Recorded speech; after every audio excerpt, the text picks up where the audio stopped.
바다를 갈라 마른 땅을 건너게 하시고 원수들을 심판하신 하나님의 놀라운 역사를 경험한 이스라엘 백성들은 모세와 함께 감사와 기쁨의 찬송을 올려드렸습니다.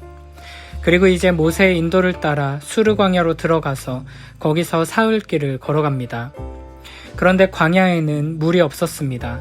애굽에서 나오면서 마실 물을 넉넉히 챙겨왔지만 사흘이 지나면서 마실 물도 거의 다 떨어져 가기 시작했고 백성들은 불안해하기 시작했습니다. 광야에서 물을 찾지 못하면 죽을 수도 있는 위급한 상황이었습니다. 그때 이스라엘 백성들은 마라라 불리는 지역에 도착합니다. 그곳에는 풍성한 물이 있었습니다. 그러나 그 물은 써서 마실 수 없었습니다. 이에 이스라엘 백성들은 모세를 원망하기 시작합니다. 이것이 15장 22절부터 24절의 이야기입니다. 모세가 홍해에서 이스라엘을 인도하매 그들이 나와서 수르 광야로 들어가서 거기서 사흘길을 걸었으나 물을 얻지 못하고 마라에 이르렀더니 그곳 물이 써서 마시지 못하겠으므로 그 이름을 마라라 하였더라. 백성이 모세에게 원망하여 이르되 우리가 무엇을 마실까 하매 아멘. 이에 모세는 여호와께 부르짖습니다. 그러자 여호와께서는 그에게 한 나무를 가리키십니다. 모세는 그 나무를 물에 던졌고 물은 사람이 먹을 수 있는 단물이 되었습니다. 물을 통해 구원하시고 물로 심판하신 하나님을 경험하고 기쁨의 찬양을 올려드렸던 이스라엘 백성들은 먹을 물이 없어 하나님께 불평했습니다. 그러자 하나님께서는 다시 쓴 물을 단물로 변화시키시는 놀라운 기적을 보여주십니다. 그리고 여호와 하나님께서는 이스라엘 백성들을 위한 법도와 율례를 정하시고 순종하면 애굽 사람에게 내린 질병 중 하나도 내리지 않겠다고 약속하십니다. 그리고 이스라엘 백성들은 엘림에 도착하게 됩니다. 이것이 25절부터 27절의 이야기입니다. 모세가 여호와께 부르짖었더니 여호와께서 그에게 한 나무를 가리키시니 그가 물에 던지니 물이 달게 되었더라. 거기서 여호와께서 그들을 위하여 법도와 율례를 정하시고 그들을 시험하실세 이르시되 너희가 너희 하나님 나 여호와의 말을 들어 순종하고 내가 보기에 의를 행하며 내 계명에 귀를 기울이며 내 모든 규례를 지키면 내가 애굽 사람에게 내린 모든 질병 중 하나도 너희에게 내리지 아니하리니 나는 너희를 치료하는 여호와임이라. 그들이 엘림에 이르니 거기에 물샘 12과 종려나무 70그루가 있는지라. 거기서 그들이 그 물 곁에 장막을 치니라. 아멘.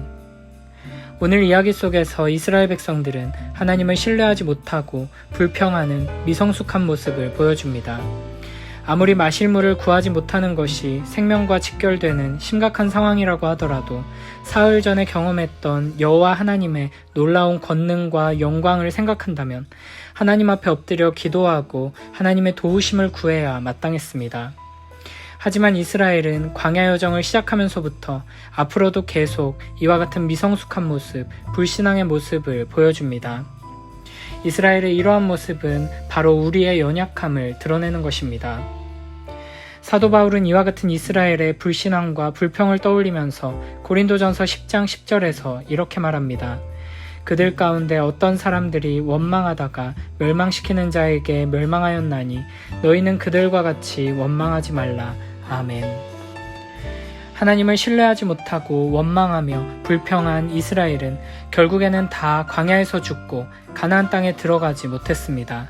원망하고 불평하는 태도가 단순히 미성숙하고 연약한 것을 넘어서 불신앙의 태도이며 멸망에 떨어질 만한 죄라는 것을 경고하는 것입니다. 이렇게 불평하고 원망하는 이스라엘 백성들과 달리 모세는 하나님께 부르짖었습니다. 그리고 하나님께서는 모세의 기도에 응답하셨습니다. 그러므로 우리는 어려움을 만났을 때, 심각한 문제가 생겼을 때 하나님을 원망하며 불평하지 않도록 주의해야 하고 하나님을 신뢰하고 의지하며 기도해야 할 것입니다.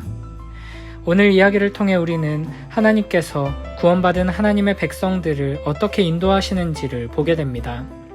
이스라엘 백성들은 홍해를 건너 구원을 받았지만 그 즉시 걱정 근심 없는 약속의 땅으로 들어가게 된 것이 아니었습니다.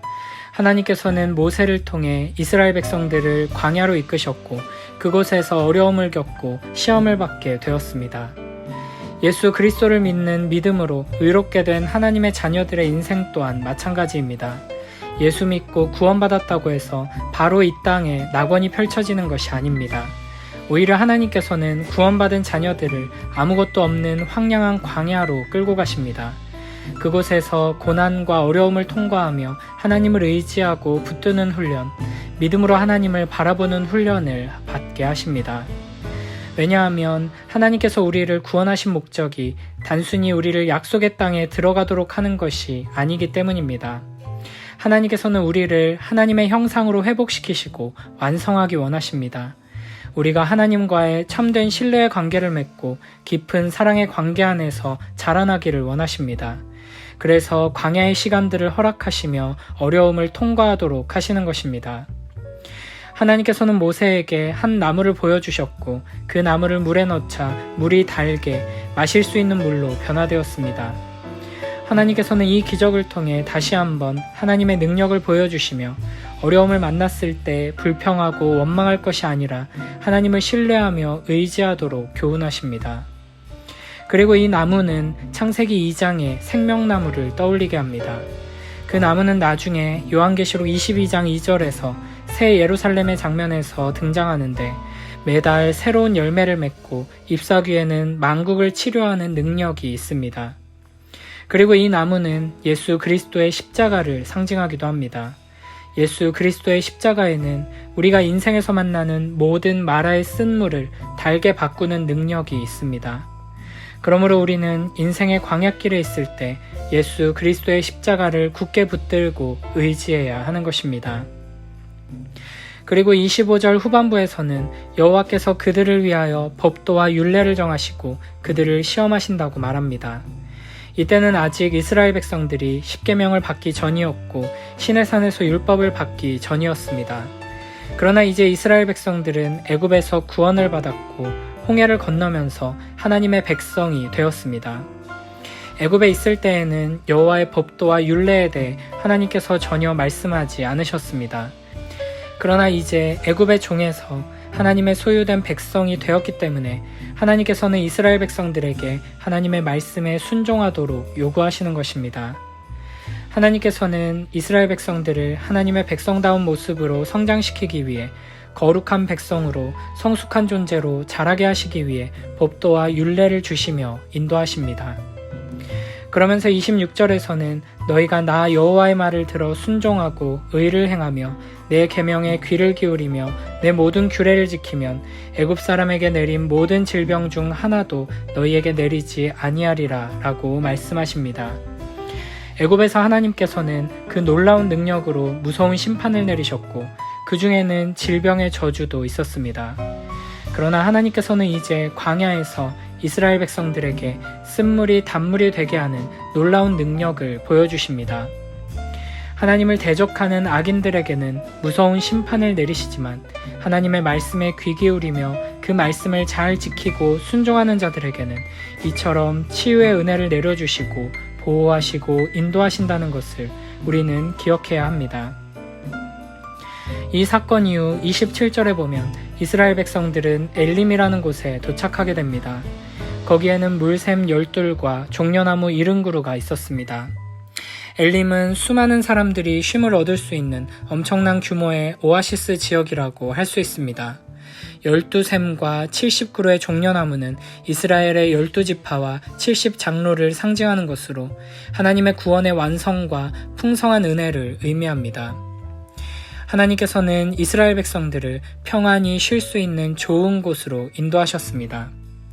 하지만 이 엘림이 여전히 광야에 속한 지역이라는 것을 기억해야 합니다. 출애굽이 구원을 상징하는 사건이고 홍해 사건이 믿음으로 세례받는 것을 의미한다면 광야 생활은 구원받은 하나님의 백성들이 이 땅에서 사는 동안 여러 가지 고난과 어려움을 겪으며 점점 자라가고 성숙해가는 것, 성화의 과정을 의미합니다. 그리고 이후 요단강을 건너서 약속의 땅 가나안에 들어가는 것이 구원의 완성, 영원한 하나님 나라에 들어가는 것을 의미합니다. 그렇다면 광야의 여정 중에 잠시 머물게 된 엘림은 하나님께서 우리에게 주시는 위로와 축복을 의미한다고 할 수 있습니다. 16장 1절에서 이스라엘 백성이 엘림과 시내산 사이 신광야에 이른 날짜가 둘째 달 15일이라는 것을 보면 이스라엘 백성들은 엘림에서 평안하고 풍요롭게 쉼을 누리며 5주 정도의 시간을 지냈음을 알 수 있습니다. 어쩌면 엘림에서의 그 시간들은 그동안 애굽에서 노예 생활을 하며 겪었던 온갖 고통과 상처들을 씻어내는 위로와 격려의 시간이 되었을 것입니다. 그리고 하나님께서 이스라엘 백성들을 인도하셔서 들어가게 하실 약속의 땅 가나안의 풍요로움과 축복을 미리 맛보는 시간이 되었을 것입니다. 하나님께서는 이렇게 구원받은 하나님의 자녀들을 고난과 어려움으로 가득한 광야로만 몰고 가시는 것이 아니라 광야 속에서도 오아시스를 만나 목을 축이게 하시고 마음 편히 쉬며 풍요로운 것들을 누리게 하기도 하십니다. 문제는 이렇게 풍성하고 평안한 오아시스 엘림이 최종 목적지가 아니라는 것입니다. 우리는 이 땅에서 누리는 잠시 동안의 평안과 풍요로움에 마음을 빼앗기지 않도록 주의해야 합니다. 하나님께서 우리의 인생을 축복하셔서 좋은 것들을 누리게 하실 때, 광야와 같은 인생길에서 엘림의 축복을 누리게 하실 때, 우리는 그 축복을 통해 더 큰 축복, 영원한 하나님 나라를 바라보며 소망할 수 있어야 합니다. 마라의 쓴물을 경험할 때에는 원망과 불평이 아니라 겸손하고 간절한 기도로 하나님께 부르짖으며 쓴물을 단물로 변화시키시는 십자가의 능력을 경험하는 복된 우리 모두가 되길 축복합니다. 엘림에서 평안과 풍요로움을 누릴 때에는 하나님께 감사하며 동시에 엘림도 여전히 광야라는 것을 기억하고 우리에게 약속하신 영원한 하나님 나라를 더욱 간절히 소망하는 복된 우리 모두가 되길 축복합니다.